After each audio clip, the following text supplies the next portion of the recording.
السلام علیکم اسٹوڈنٹس۔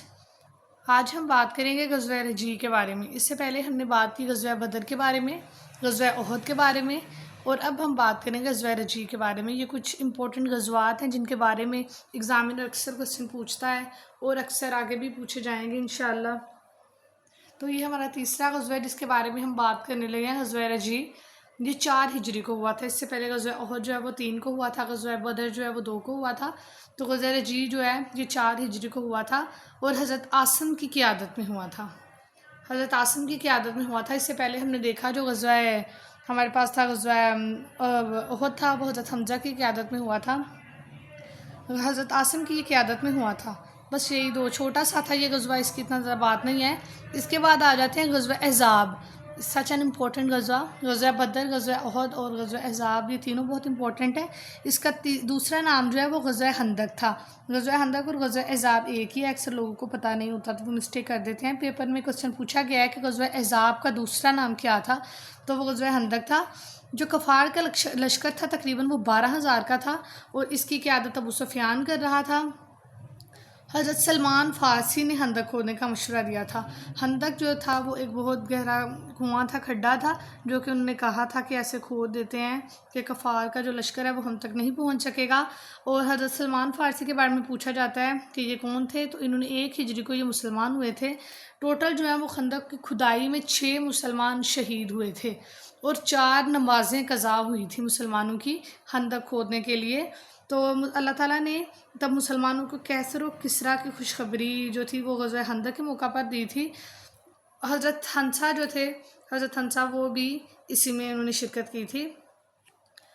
اچھا، اب کہتے ہیں کہ یہ کیا ہوا تھا، تو بنو قریظہ کا محاصرہ کیا تھا مسلمانوں نے اور تقریباً 600 سے 700 یہود مارے گئے تھے اور مسلمانوں کو اللہ تعالیٰ نے جو تھی وہ کامیابی عطا فرمائی تھی۔ حضرت سعد بن معاذ جو تھے وہ ایک بہت امپورٹنٹ پرسنالٹی تھی اسلام کی، تو وہ بھی جو تھے وہ اسی میں شہید ہوئے تھے، غزوہ احزاب میں شہید ہوئے تھے وہ۔ تو یہ امپورٹنٹ کوسچنز ہیں جو کہ اس کے اکارڈنگ پوچھے جاتے ہیں PPSC میں، کہ بنو قریظہ کا محاصرہ ہے جو وہ کس میں کیا گیا تھا، تو وہ غزوہ خندق میں کیا گیا تھا، غزوہ احزاب میں۔ تو کتنے مارے گئے تھے مسلمان، کتنے شہید ہوئے تھے خندق کی کھدائی میں، تو 6 مسلمان شہید ہوئے تھے۔ اور حضرت سعد بن معاذ جو میں نے بتایا ان کے بارے میں بتایا جاتا ہے کہ وہ بھی اسی غزوہ میں شہید ہوئے تھے۔ اس کے بعد آ جاتا ہے غزوہ بنی مستلق۔ یہ بہت امپورٹنٹ غزوہ ہے کیونکہ یہاں ایک واقعہ ہوا تھا، وہ یہ کہ حضرت عائشہ رضی اللہ تعالیٰ عنہ پہ تہمت لگائی گئی تھی، کہ حضرت عائشہ رضی اللہ تعالیٰ عنہ پہ تہمت لگائی گئی تھی کیونکہ اس غزوہ میں، غزوہ بنی مستلق میں حضرت عائشہ حضرت محمد کے ساتھ گئی تھی اور ان پہ ایک تہمت لگائی گئی تھی۔ 5 ہجری کو ہوا تھا یہ غزوہ بنی مستلق۔ تو جب تہمت لگائی گئی تھی تو وہ جھوٹی تھی چونکہ، تو اللہ تعالیٰ نے قرآن کریم میں خود حضرت عائشہ کی صفائی بیان کی گئی تھی اور اس سارے واقعے کو واقعہ افق کہا جاتا ہے۔ سورہ نور میں اس سب کا پیغام ہے کہ اور تہمت لگانے والے کی سزا جو ہے وہ 5 ہجری میں آئی تھی اور وہ 80 کوڑے رکھی گئی تھی۔ اس بارے میں جو کوسچن پوچھا جاتا ہے وہ یہی پوچھا جاتا ہے کہ تہمت کی سزا جو تھی وہ کیوں آئی تھی، تو واقعہ افق کی وجہ سے آئی تھی۔ حضرت عائشہ رضی اللہ تعالیٰ عنہ پہ تہمت لگائی گئی تھی اور 5 ہجری کو یہ ہوا تھا واقعہ۔ اور پوچھا جاتا ہے کہ جو اس واقعے کا کہاں پر ذکر ہے، تو سورہ نور میں اس واقعے کا ذکر کیا گیا ہے۔ 5 ہجری میں تو غزوہ بنی مستلق ہوا، 4 میں غزوہ خندق ہوا، غزوہ رجیع ہوا اور پھر غزوہ احد، غزوہ بدر۔ اب 6 ہجری میں کیا ہوا؟ 6 ہجری میں جو مسلمان ہیں وہ مدینہ سے مکہ عمرے کے لیے گئے تھے۔ 14,000 صحابہ کرام تھے۔ تو کیا ہوا تھا کہ ایک جگہ پہ ٹھہرے اور اس مقام کا نام تھا حدیبیہ۔ حدیبیہ کا کنواں تھا، وہ کیکر کا درخت تھا، وہاں پہ ٹھہرے اور حضرت عثمان کو جو تھا وہ بات چیت کے لیے آگے بھیجا کہ مکہ والوں سے اجازت لے، مسلمان عمرہ کرنا چاہ رہے ہیں۔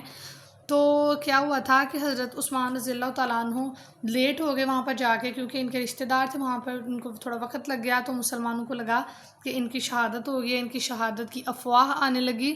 تو اس موقع پر مسلمانوں نے بیعت رضوان لی تھی، جسے کہ بیعت شجر کہا جاتا ہے۔ تو یہ پوچھا جاتا ہے کہ کس درخت کے نیچے بیعت رضوان ہوئی تھی، تو کیکر کا درخت تھا جس کے نیچے ہوئی تھی۔ یہ پیپر میں کوسچن آیا ہوا ہے کہ کس درخت کے نیچے ہوئی تھی، تو جب یہ آ گئے پھر اس کے بعد ایک اور صحابی کو بھیجا گیا، لیکن یہ واپس آ گئے تو پھر کچھ شرطیں رکھی گئی تھی کہ اس سال تو مسلمان عمرہ کرنے نہیں آئیں گے لیکن اگلے سال آ سکیں گے، اور وہ جو ساری شرائط لکھی گئی، وہ جو یہ واقعہ ہوا تو اس کو صلح حدیبیہ کہا جاتا ہے۔ صلح حدیبیہ جو ہے وہ 7 ہجری میں تقریباً ہوا تھا، اور سورہ فتح میں اس کو کہا گیا ہے کہ یہ مسلمانوں کے لیے ایک بڑی فتح ہے، چونکہ کچھ لوگ ناراض تھے اس پہ کہ اس کی کچھ شرطیں ہیں کہ مسلمانوں کو ماننا چاہیے، لیکن حضرت محمد نے ان کو کہا کہ یہ اللہ تعالیٰ کا حکم ہے، اور ان کو خوشخبری دی کہ یہ انشاءاللہ آگے جا کے ہمارے لیے بہت اچھی ثابت ہوگی یہ صلح حدیبیہ۔ اس کے جو کل آرٹیکل تھے، کچھ شکیں تھی، وہ 7 تھی، اور 10 سال اس کی مدت تھی کہ مسلمان 10 سال اس معاہدے پہ ڈٹے رہیں گے۔ حضرت علی رضی اللہ تعالیٰ عنہ جو حضرت محمد صلی اللہ علیہ وسلم کے چچا زاد ابو طالب کے بیٹے تھے، انہوں نے اس کو تحریر کیا تھا، اور حضرت محمد صلی اللہ علیہ وآلہ وسلم نے اس پہ سائن کیسے کیے تھے کہ ان کی ایک انگوٹھی تھی، اس پہ لکھا ہوا تھا کہ محمد رسول اللہ، تو اس کے ساتھ سٹیمپ کی تھی۔ حضرت محمد صلی اللہ علیہ وآلہ وسلم نے آج تک اپنے ہاتھ سے کچھ بھی تحریر نہیں کیا، نہ کچھ لکھا، بلکہ سب کچھ اللہ تعالیٰ کے حکم سے لکھوایا، لیکن اپنے ہاتھ سے ایک لفظ بھی نہیں لکھا کبھی، بلکہ وہ جو سائن کرتے تھے وہ بھی اس انگوٹھی کو سٹیمپ کرتے تھے جس پہ کہ لکھا ہوا تھا محمد رسول اللہ۔